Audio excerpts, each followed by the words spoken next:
you're talking to us about the tokenized economy, right? Yes, I will. And apologies in advance because there'll be some repetition from the excellent presentation you just heard. My name is Kristian. I come from the Nordics, where we are well known for loving everything digital. We're also known for hygge, intense density of heavy metal bands, and a slight joy of dark sense of humor. And also, we're pretty good at blasphemy. But today, I will stick to digitization and the digital and token economy. So, to start up with a slide with a big picture and a bold statement to get your attention, I think that everybody here agrees that the potential of these technologies, these trends that we're discussing, are massive. And today I'll be talking about tokenization in a bit more narrow sense than just the traditional crypto approach. So basically, the idea that you can tokenize any asset. And Jonathan Larsen from Ping An Group, he stated pretty boldly that this will be even bigger than cryptocurrencies, initial coin offerings, and even blockchain itself.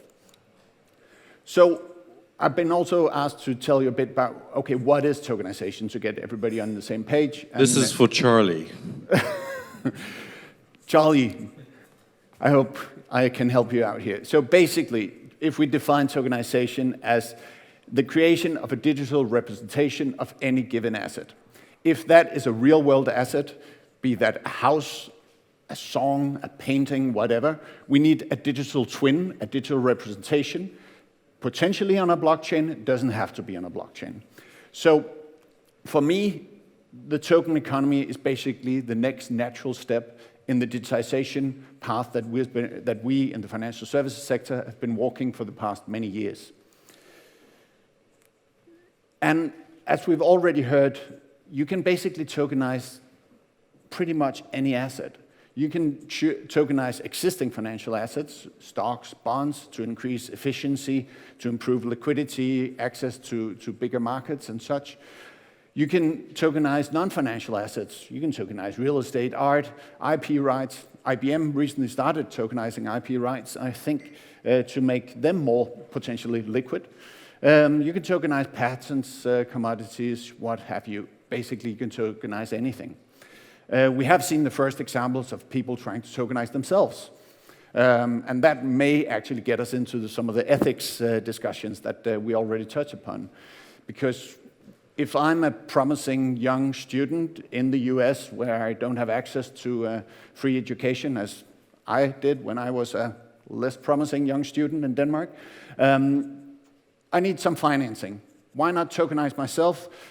Somebody buy the tokens in me, pay for my education, and in return you'll get 10% of my annual revenue, or 2%, 1%, what have you. So basically the idea, you can tokenize anything and everything. You could also have crypto native or blockchain native assets that are created directly on the blockchain, and that also include non-financial assets. We've already mentioned the metaverse. We've already seen the growth in value of digital goods. We've seen some of these new digital worlds where they sell real estate, they sell all sorts of, you sell clothes, digital clothes, and other digital goods. And some of the benefits has already been mentioned. Basically, that you can take a big illiquid asset like a building in Manhattan and fractionalize that into tiny little tokens. And with that comes the opportunity to also increase the efficiency and allow for even small investors to buy into asset classes that has otherwise been unavailable to them. So it means that all of a sudden, I, as a private person, I can invest in the next big startup. I mean, for instance, a couple of years ago, I was in Finland with some colleagues, and those guys introduced me to some of their Finnish friends who has just started a delivery service called Vault. And it sounded like a great idea, and they were doing their funding. And I, for one, would have loved to have been part of that, because those guys have just been sold to DoorDash, and the early investors made more than 200x on their seed investment. but I wasn't invited in because I was not a VC. I did not come with tens or hundreds of millions to pour into a company. I may have been able to, I don't know, find 5,000 euro or 1,000 euro. But truth is, they couldn't care less because there is no system that practically allow me to invest $1,000 into the next Spotify. But with tokenization, you can tokenize unlisted companies, you can tokenize startups, and thereby open for a completely new and much more democratic, quote unquote, way of fundraising.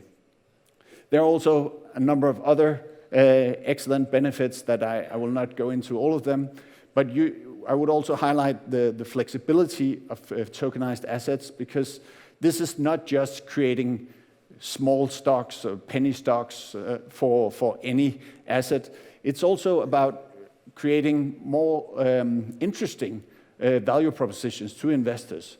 So the traditional idea of a stock is that you are part owner of a company and therefore you have a say in that company.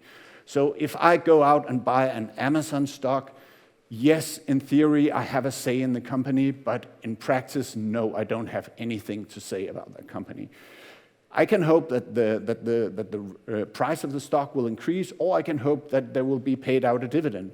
But the dividend will only be paid out once a board of a given company have typically given themselves and each other some money, and then they will decide whether there will be a dividend or not.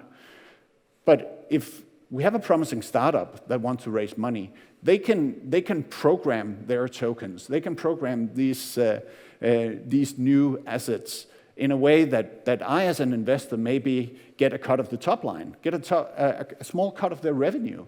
That would have been pretty interesting if we have done that as with the next Spotify. So all of a sudden, you can have different models.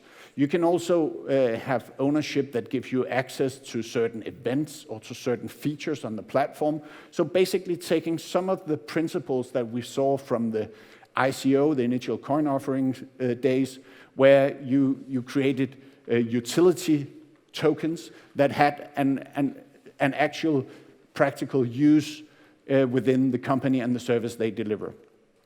And you can potentially do that with listed and unlisted companies as well. In the interest of time, let's move straight ahead to some of the challenges that we are facing with all of this. The promise of this is that we tap into a global economy, we tap into global markets, and we can basically sell anything to everybody. But as we are talking about financial instrument, we need to make sure that you are compliant, not just where you issue your financial instrument, but also in the countries where you sell to. So you run in, if you want to issue a tokenized asset, you quickly fall into this issue of double compliance to make sure that you're compliant not just in one country, but in potentially all markets you operate in. AML has already been mentioned. Digital ID, know your customer, is a major challenge, of course. And therefore, we see more and more know your transaction, or KYT. One of a very interesting startup who was sitting next to me when I started my company 6 years ago, a company now worth billions of dollars, Chainalysis. I checked yesterday, they have 118 open positions, so and all they do is forensics on the blockchain. So that's basically, they are helping companies know your transaction in cases where you can't actually necessarily know your customer. There are also some other operational issues, scalability and governance that are built into distributed ledger technology, and I'm sure that's some of the things that we'll be discussing in the coming days. So another bullish statement that 100% of stocks and bonds currently traded on Wall Street can and will be tokenized. Of course, that's an easy statement, but please note that this statement actually comes from the former chairman and CEO of NASDAQ. So I'm not alone in being bullish on this. So how big a market are we talking about? The expected growth, this is the source here is Area to Invest, which is a Liechtenstein-based investment agency. but they've aggregated data from a wide range of sources, and they've come up with basically this prediction. I will not go into the details of the numbers, just please note that we are talking trillion-dollar industry. And we also have World Economic Forum, who basically states that up to 10% of global GDP will be in tokenized assets by 2027. Almost there. In Europe, it looks like we are well in the game. We have from the European Commission full green light to embrace the token economy. And actually, some further analysis indicate that the 10% of GDP might even be higher in Europe. So, with Thank that, you, Kristian. Thank you.